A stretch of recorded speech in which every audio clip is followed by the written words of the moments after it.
E aí galera, hoje eu queria mostrar pra vocês, galera, o motorzinho da 150 aqui, ó, ou até mesmo da 125, galera, mas isso aqui é 125, ó, biela batendo, pessoal. Olha só o que aconteceu com a biela, travou a biela, ó, nem pra lá e nem pra cá. Aí vocês vêm e falam, mas travou sem óleo. Não foi não, pessoal, ó, tem óleo, montou normalmente, a bomba mandando normalmente, tá vendo, dos dois lados. Se desse falta de óleo aqui, com certeza tinha travado em cima, tá vendo aqui, ó.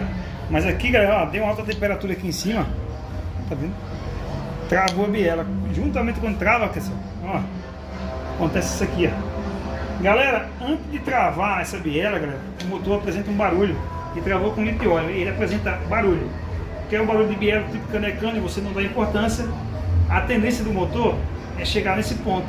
O motor travou, graças a Deus também que não danificou o cabeçote está intacto, beleza? E é isso aí, galera, se vocês gostaram da história aí,